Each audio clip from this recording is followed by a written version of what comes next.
Bonjour, je suis Sifu Slim. Je suis ravi d'être ici avec vous pour vous montrer un peu de l'équilibre, tout ce qui est l'équilibre pour le jeune athlète, pour l'athlète de haute performance, pour celui qui veut maintenir après et pour la vieille personne. Et on va voir un peu de ça, les exercices d'équilibre, avec Bruno, un professeur de yoga français. Bonjour. En fait, ce que je vais vous montrer, c'est assez simple. Quand on se suspend, le bras qui est beaucoup plus fort va prendre le dessus sur le bras qui est beaucoup plus faible. Donc, au lieu de se suspendre comme ceci avec les deux bras et d'attendre, où on peut faire des pull-ups, on peut faire ce comme on veut, on va essayer en fait de trouver ou de donner la force à un bras et de se suspendre avec ce bras-là et de revenir au centre et de se suspendre avec l'autre bras afin de trouver l'équilibre entre les deux. Et vous allez vous rendre compte très très facilement qu'il y a toujours un bras qui est dominant. Et ce bras-là qui est dominant, en fait, c'est le bras qu'on n'a pas tout le temps l'habitude, ou qu'on a souvent l'habitude d'utiliser, c'est-à-dire que ça ne va pas renforcer le bras qui est un petit peu plus faible. Et notre but pour trouver cet équilibre, c'est en fait de renforcer le bras qui est faible, en passant beaucoup plus de temps en se suspendant. Ce système-là vient d'une personne d'Espagne, donc il s'appelle Ido Portable, et il suggère en fait de se suspendre comme ceci, entre 5 à 7 minutes par jour. Donc si vous n'avez jamais essayé de vous suspendre, même avec les deux bras, pas seulement sur un bras, mais de vous suspendre avec vos deux bras, essayez pendant au moins 3 minutes, vous allez voir, ça va être très très intéressant. À toi. D'accord, donc on va parler maintenant de l'idée de maintenir le corps vis-à-vis et mettre en comparaison avec les athlètes qui sont dressés, qui sont formés pour tout ce qui est excès du mind-body-spirit. En français, le mind-body-spirit, comment tu dis ça? L'esprit, le corps et l'âme. L'esprit, le corps et l'âme. L'âme, voilà, tout à fait. D'accord. Donc, les athlètes, l'idée de gagner et d'être le plus rapide, le plus fort, le plus doué, fencing, l'escrime et tout ça, la formation, quelquefois, ils apprennent que plus c'est mieux, plus ça vaut plus. D'accord? More is more. More égale more. Et donc, dans tout ce qui est équilibre et yoga, c'est pas du tout l'idée de yoga, more is more, n'est-ce pas? Non, le plus ce n'est pas forcément meilleur. En fait, c'est l'inconvénient, comme on parlait avant, c'est que à force de faire ces répétitions de faire les mêmes mouvements, nous avons beaucoup de systèmes dans le monde du yoga. Le système qui a été créé par Patabi Joyce, Ashtanga Yoga, le système qui a été créé par Bikram Yoga, etc. etc. Donc, complète une série de positions les unes après les autres. Et que vous pratiquez ce système à New York ou à Beijing ou en Amérique du Sud ou en Afrique du Nord, peu importe, c'est le même système. C'est désigné pour adresser la même classe à tout le monde. Et malheureusement, avec ce système-là, le corps se met dans un autopilote. Et c'est-à-dire qu'on ne fait plus attention un petit peu à ce qui est demandé de ce corps. On suit ses mouvements, et on fait les mêmes mouvements chaque jour, alors qu'il n'y a pas tellement de contrebalance dans ces mouvements. Et c'est ce qui d'ailleurs se reproduit pour un joueur de tennis ou pour un joueur de football. Le joueur de tennis, si vous regardez les bras de joueur de tennis, le développement des avant-bras d'un joueur de tennis par rapport à une main ou à l'autre main, c'est énorme. Donc, il y a un handicap de ce côté-là. C'est la même chose pour un joueur de foot, que ce soit un ailier droit ou un ailier gauche. Donc, il y a une jambe d'appui qui est beaucoup plus solide et la jambe qui tire est malheureusement un petit peu moins ou plus faible que l'autre, etc., etc. Donc, le concept de faire du yoga, comme on parle, c'est d'arriver à trouver donc un équilibre, comme je viens de vous démontrer, de faire en sorte que la partie que l'on ne travaille pas, la partie faible de notre corps, soit un petit peu plus prise en considération. Ouais, c'est très important. Et donc, tout ce qui est pris en considération pour une jeune personne, une fille à 12 ans, un jeune homme à 15 ans, avec leur équipe, la pression de l'équipe, la pression d'eux-mêmes et de leurs parents et des amis, tout ça, c'est énorme. Donc, si un type dit qu'il est allé dans une conférence le week-end ou il a un autre club où il s'entraîne dans une telle manière, les autres pensent que peut-être avec encore 5 heures, 8 heures de plus, incluant toute leur vie, le travail à l'école, le travail à la maison, la vie de famille, les devoirs à la maison, la lecture personnelle, les sports avec des amis, le temps libre avec des amis, tout ça. Ils pensent que peut-être on peut éliminer et prendre ces heures-là et le mettre dans quelque chose de haute performance et que ça va rapporter quelque chose. C'est pas toujours what's that called, the payoff, tout ce qui arrive au final.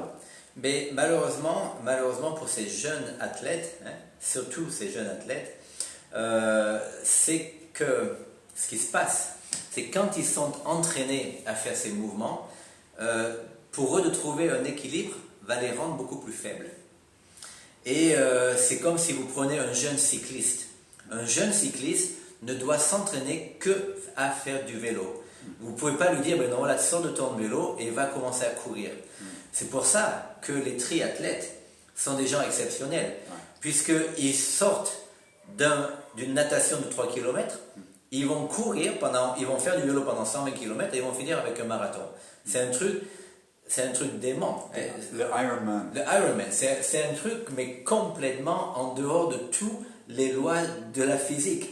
Puisque les muscles qui sont demandés pour faire du vélo, et les muscles qui sont... Donc le vélo, ça va grossir les muscles, la course, ça va élonguer les muscles, la natation, ça va faire travailler sur les épaules, alors que le vélo et la course à pied, donc le vélo, ça nous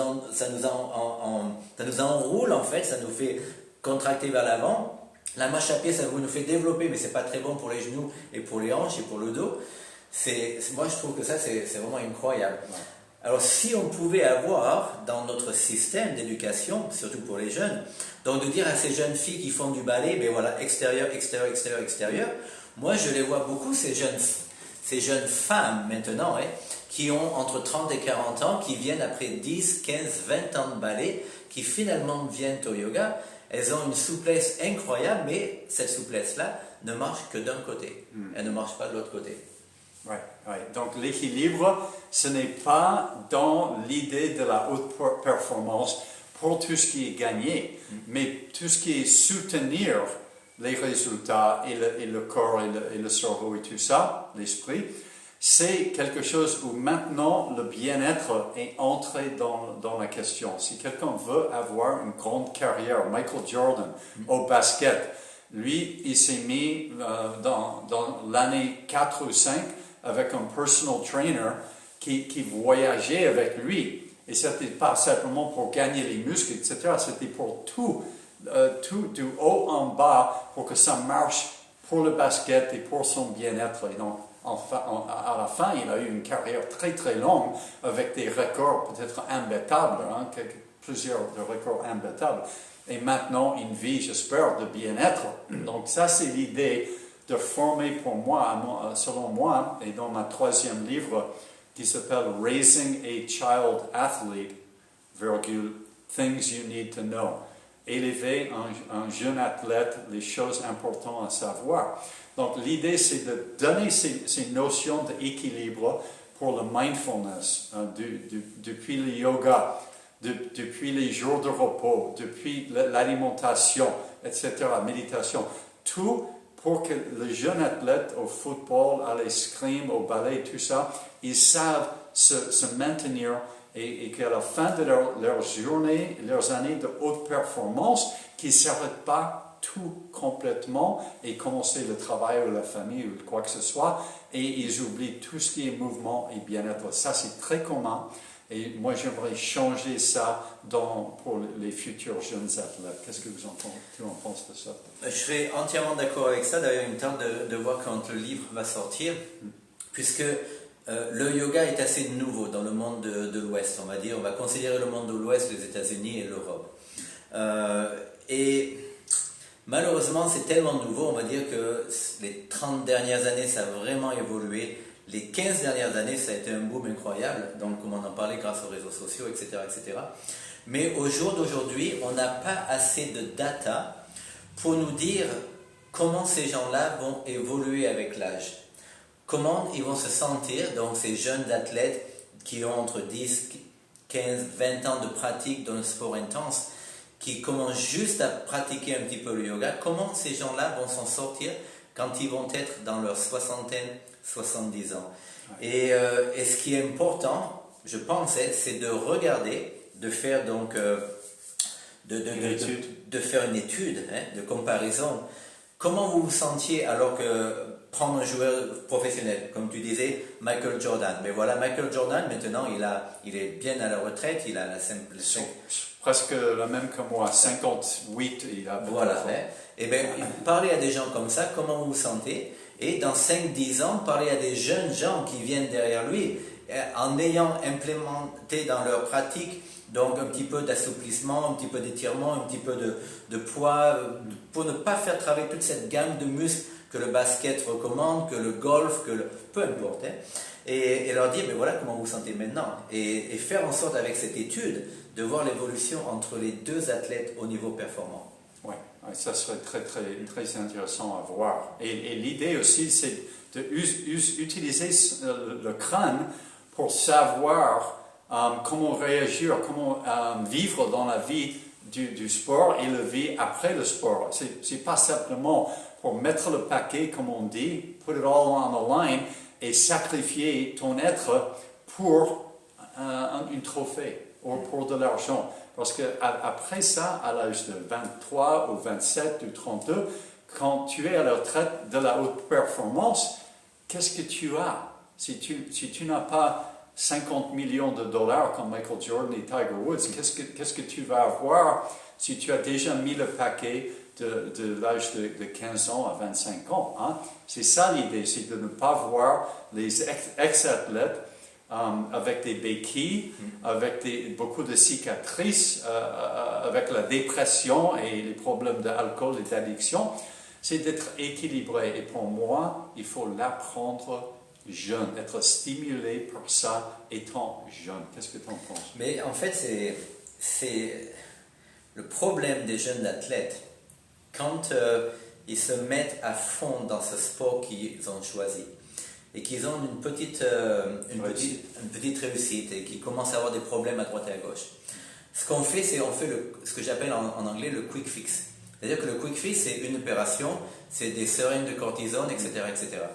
Alors qu'en fait, on ne regarde pas trop, on va prendre un genou pour exemple. Si on a un problème au genou, on va essayer de tout faire au niveau du genou, mais on ne va pas regarder au niveau des hanches. On ne va pas regarder au niveau des chevilles, on ne va pas regarder au niveau du bas des dos, on ne va pas regarder au niveau des épaules. Alors si ce jeune athlète, au départ a un sens un petit peu de ce qui va avec son corps, eh bien, elle va se rendre compte que mon problème au genou se tient du fait que j'ai une mauvaise position au niveau des hanches, etc., etc.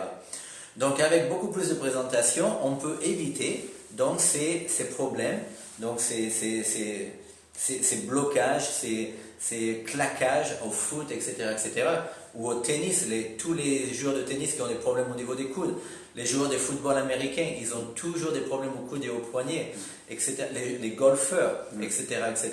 Donc oui, là je pense que c'est quelque chose qui est très très important d'inclure dans l'éducation à venir de ces jeunes athlètes, 100%. Et aussi des athlètes modernes maintenant, en leur disant, mais voilà, vous avez passé 20, 30, 40 ans. Je vois maintenant Tom Brady, le quarterback qui a joué pendant des années pour les Patriots, c'est incroyable. Maintenant, il se retrouve à jouer encore à 43 ans pour une autre team. Pourquoi? Parce que les Patriots, ils ont dit, on va te changer, t'es un petit peu vieux, mais je vois, il a mis 3 touchdowns le week-end dernier. Donc, à 43 ans, c'est incroyable, ce gars-là. Ouais. C'est vraiment incroyable. Donc, voir ces athlètes et leur disant, mais voilà, qu'est-ce que tu fais à côté? Est-ce que tu pourrais parler à ces jeunes en disant, mais voilà, moi je suis Tom, j'ai 43 ans, mais je joue au football, mais je fais aussi ceci et je fais aussi cela pour pouvoir trouver ce sens d'équilibre. Qu'est-ce que c'est, selon toi, Bruno, une personne équilibrée et un athlète équilibré? Une personne pour moi équilibrée, c'est une personne, on en a parlé dans la première vidéo, si vous regardez dans le YouTube avant, c'est une personne qui arrive à trouver ce qui est bien pour elle. Manger quand elle doit manger, quand elle peut manger, boire quand elle veut boire, quand elle doit boire, apprécier la compagnie des autres. C'est-à-dire que si je suis végétarien et que je me retrouve dans une famille qui mange de la viande, alors que j'ai déjà mangé de la viande quand j'étais jeune, bon, je me suis dit, je vais le mettre de côté. Bon, mais je suis invité dans une famille, ils ne savaient pas que j'étais végétarien. Bon, mais pour ce soir, je vais leur faire plaisir, je vais manger de la viande. Est-ce que ça va me faire du mal? Non, ça ne m'a pas fait du mal quand j'étais jeune. Ça, pour moi, c'est un équilibre. C'est un équilibre, c'est d'être assez ouvert au niveau de l'esprit comme au niveau du physique. Et c'est de ne pas se créer des blocages inutiles à l'intérieur. C'est-à-dire que, bon, on est fatigué, on va dormir. On a assez dormi, bon, on se réveille, on lit un livre, on attend, on patiente que le jour se lève, etc., etc. Comme ils vivaient en fait un petit peu dans les anciens temps. Hein? Je vais me poser la même question. Henri Sifouslim, qu'est-ce que c'est qu'une personne équilibrée selon toi? Selon moi, c'est une personne qui a une pratique journalière de l'équilibre. Parce que les devoirs, c'est ça qui fait le bon étudiant, les devoirs. Pour le bon tennisman, il a son programme, il doit le faire. La bonne ballerina, elle a un programme, elle doit le faire. Et ça inclut maintenant le bien-être, sans doute le yoga, les massages, le shiatsu, etc., etc. Mindfulness, méditation. Donc pour moi, c'est quelqu'un qui a un programme, une pratique journalière et qui le fait comme c'est un cadeau de l'univers. Ce n'est pas quelque chose de forcé avec un fouet, c'est un cadeau qu'il reçoit. Cette personne reçoit ça chaque matin. Moi, je dis chaque matin. Si les gens le font pendant 10 ans, le soir, je suis tout à fait d'accord avec cette pratique. Mais c'est très rare pour moi de voir les gens qui attendent la fin de la journée, après le travail, après 2 ou 3 repas, qui font leur programme comme moi. Et moi, je le fais comme je me brosse les dents, on a parlé de ça tout à l'heure. Je le fais tous les matins, je me lève, je fais le rolling et ensuite je pars faire un programme. Et c'est différent tous les jours, selon ce que j'ai fait le jour précédent. Donc, une pratique. Et le yoga, c'est le pratique? La pratique du yoga. La pratique du yoga. Donc, la première fois que tu as entendu ce mot, la pratique de yoga, c'était quand et qu'est-ce que tu as appris sur l'idée d'une pratique? La première fois, c'était il y a 22 ans. J'étais en Californie et une amie française vient me voir et me dit « Tiens Bruno, viens faire du yoga ». À l'époque, j'étais guide dans les parcs nationaux, je me sentais en pleine santé, mais vraiment des jambes solides, des bras solides, aucun problème. Je pensais que tout était accessible.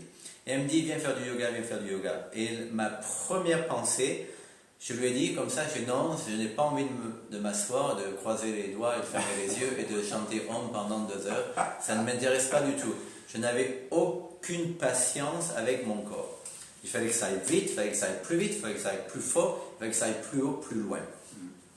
Et après le premier cours, je me suis rendu compte que non seulement je n'étais pas aussi fort que je le pensais, je n'avais absolument aucune souplesse, mais alors aucune, zéro. Et le fait de pouvoir se retrouver avec soi-même et de pouvoir contempler à l'intérieur toutes les choses qui peuvent se passer m'a réveillé d'un seul coup. Et depuis ce premier cours de yoga, exactement septembre-octobre 1998, jusqu'à aujourd'hui, 2020, je n'ai pas arrêté. Super. Et ça, c'est un bon moment pour arrêter. Donc, apprendre des nouvelles choses, c'est toujours bien. Un jeune bête, comme on dit en français, qui est entré, il a reçu l'invitation avec un peu de résistance. Il est allé et il a appris une chose nouvelle et il y est toujours des décennies après. Et donc, ton site web encore? Yoga 108 sur la route en français, mais vous allez le trouver sur Yoga 108 108 on the road Et une fois de plus, la raison pour laquelle j'avais commencé le yoga n'est plus la même raison pour laquelle j'ai continué le yoga. Au départ, c'était vraiment par curiosité, et maintenant, c'est vraiment par nécessité pour un bien-être, que ce soit dans l'esprit ou que ce soit dans le physique. Super. Et moi, je suis Sifu Slim, toujours en train d'apprendre jusqu'à la fin. Je vais toujours continuer à mettre de l'intention, être ouvert partout et de recevoir des bonnes informations et de bonnes aides et de l'amour de l'univers. sifuslim.com et laissez vos commentaires respectueux en bas et un thumbs up et à la prochaine fois. Ciao! Salut!